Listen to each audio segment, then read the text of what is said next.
Hello and welcome to Lattes with Leanne, and I am thrilled to be here today with one of my old dear friends, Debbie Bannister, and Debbie is with Exchange Resources.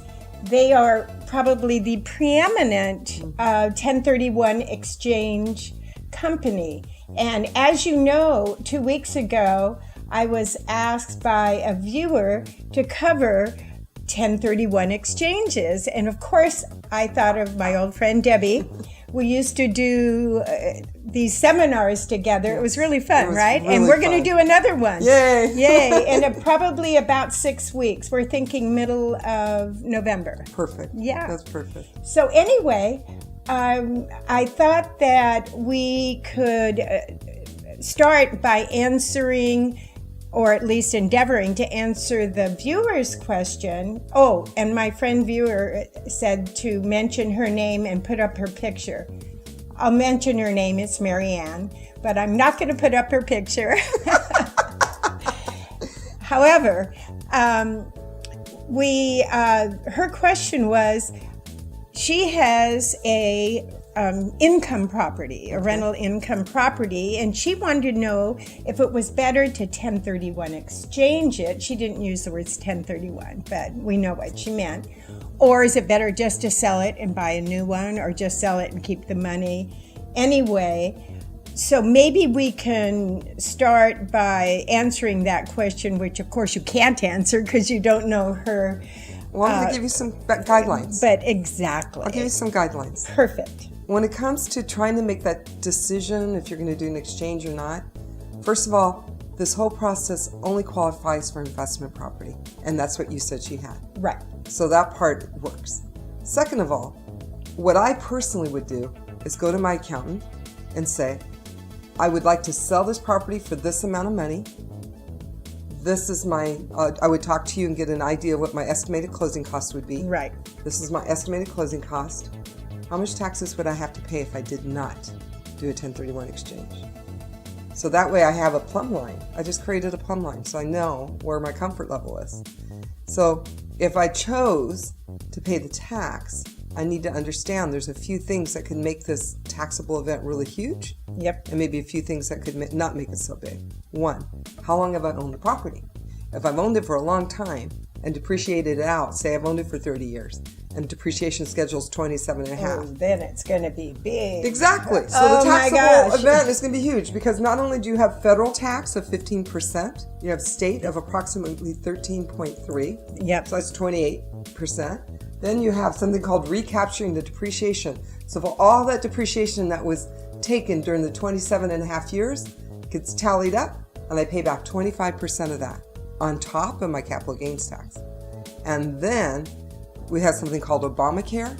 If I'm married, 3.8%. I have 3.8 extra to Yep. pay on anything over 250,000. If I'm single, 3.8 over anything of 200,000 more. So there's different layers of taxation. If I've owned it for a short time, maybe the depreciation may not be so bad, but the gain could be. So we just got to figure out with our accountant where that plumb line is. Pulling out your hair, right? So Exactly. You need to talk to your accountant first, well, your realtor first, Yes. to find out the value, because without that value, you won't know where your plumb line starts. Exactly. So talk to your realtor first, get your value, your closing costs, then go to your CPA. Exactly. And this is if you really don't know if you want to do an exchange. And the reason why people don't know if they want to do an exchange is because an exchange includes having to purchase another property.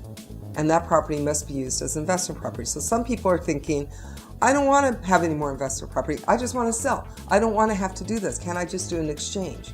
No, if you don't buy more property. So that's why it's important to get that number, because that could be the right fuel for you to understand, I can't pay these taxes. I'd rather have this money be working for me with more real estate. Right. So that helps you make that decision. And you have to have it over 2 tax years, correct? As an income producing property, and after that 2 years, then you could transfer it to a different use, like maybe you move into it or something like that. So you really have to keep it for 24 months as a rental, because IRS looks at two things. Number one, most important, what was your motive or intent at the time of buying? Exactly. So if my intent is to hold this as investment property, then it qualifies. And then 2 years later, I convert it and maybe move into it or make it a second home, then I'm in compliance with the code. But if my intent was to begin with, I just want to hurry up and get through this time as fast as I can so I can live in this property, that could disqualify it.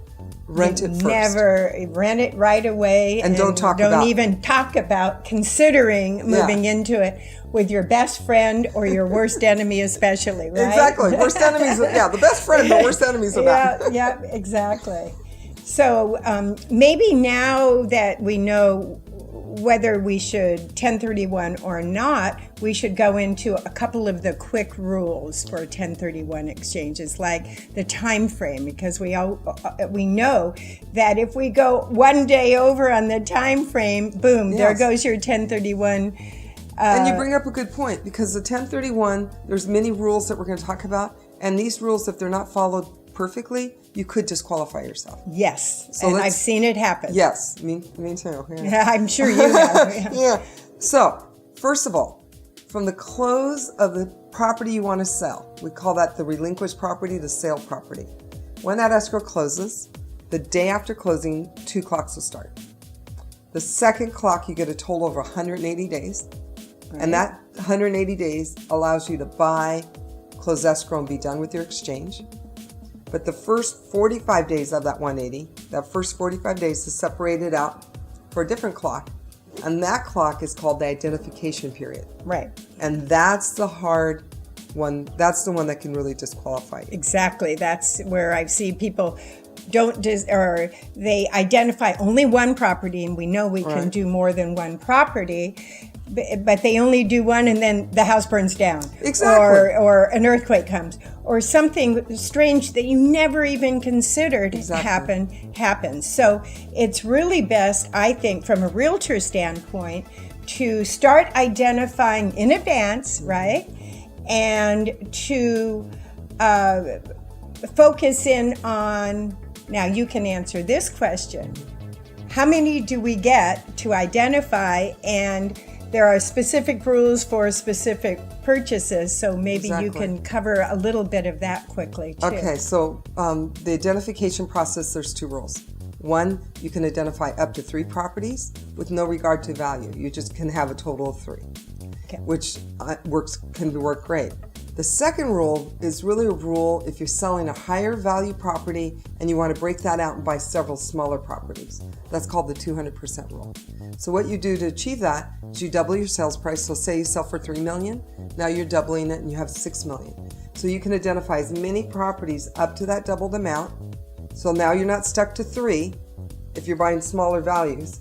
And then you just buy whatever's on that list. So if you're selling something approximately $3 million, you can identify up to $6 million and as many properties as possible, adding them up to that $6 million number. Exactly. And the thing is, you don't have to buy everything on that list. You just buy whatever's equal or greater to what you're selling for, and we'll talk about that, I'm sure, in a minute. Yes. But so this gives you the opportunity to having more properties. But the best strategy is exactly what you said. Start early. Start on the sale escrow, and you don't have to worry about putting things on the ID sheet yet. But get offers accepted. Present offers. Try to get offers accepted, and then when it's time to identify, you're going to identify a fact opposed to a wish. So true. So true. And I that's where I see people. I've had calls from people where I only have 15 days left to identify. I'm going, oh my God, who are you using as a realtor? Hello. Exactly. You should have started before you sold, not wait until 30 days after you sold. It is crazy. And that's the value of working with someone with your experience, because you know you have to start early. You understand what you need to do so that this client can have a successful exchange. That's the secret. Yes. That really is.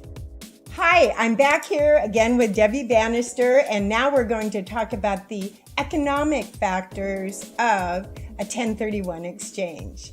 Welcome back, Debbie. Thanks for having me. Oh, I'm so happy. Okay, so let's talk about the economic factors. How much we can buy all that. Okay. If So you want to start. say if someone sold a property for, I'm going to do easy numbers, 1.1 million. Let's just say, for an example. Okay. So a client would wonder, well, what do I need to buy? How much do I need to buy for when it comes to a 1031 exchange? The erroneous thought that a lot of people have is they take the gain that comes out of the sale, and that's what they have to purchase equal or greater to. It's the price. It is absolutely right. It's the sales price of that property. So our example is 1.1. Let's just make up and say all the fees to sell it, commission, escrow, title. Let's just say that's $100,000, just for easy math. Because it makes it easy. Yeah, just easy math. So now my net sales price is $1 million. So we're not taking out of that loan debt or anything, just the cost of sale. Right. So what IRS would expect me to do so that I would have a total deferred capital gains event is to buy equal or greater to that 1 million. Now what that means for some people is some people, they own that property debt-free and there's no loans on it. All goes to the next deal. Right, so all those proceeds need to be spent. But if they have a loan on that property, again, it's erroneous to think all they have to do is buy equal or greater to the proceeds because they had a loan in there. Right. And that loan doesn't just magically disappear. Nope. So let's just say I have $1 million sale. I have a $300,000 loan. I get $700,000 cash from that net $1 million. Which needs to go in. Exactly. To the next deal. So I'll use that as my cash down payment. But to buy equal or greater to $1 million, you need a $300,000 at least loan. Exactly. And you have to match not only the cash, you have to match the loan to get a total deferred deal. Exchange. Okay. And so if I get even if I bought it at $1 million, but say I had a $500,000 loan and I had $200,000 left over, and I used my cash 500, but I have 200,000 left over, I pay taxes on that, even though I bought equal or greater. Yep. So I have to use all my cash and replace the loan debt. Now, a way around the loan debt is that loan's low enough, or if I had the money, I could bring in new cash to the transaction on the purchase side. Right. So say I had that $300,000 loan and I have money, I could put $300,000 in new escrow. And now I just relieved myself of loan debt because I used my new cash to offset the loan debt. Okay. So you can do that. Right. And that works. Okay. Now, good. The other thing is some people especially baby boomers, they want to buy down. So you can do something called a partial exchange where maybe I'm going to buy for $800 instead of $1 million. Yes. So I could do that, but the difference of $200, I would have a taxable event. Exactly.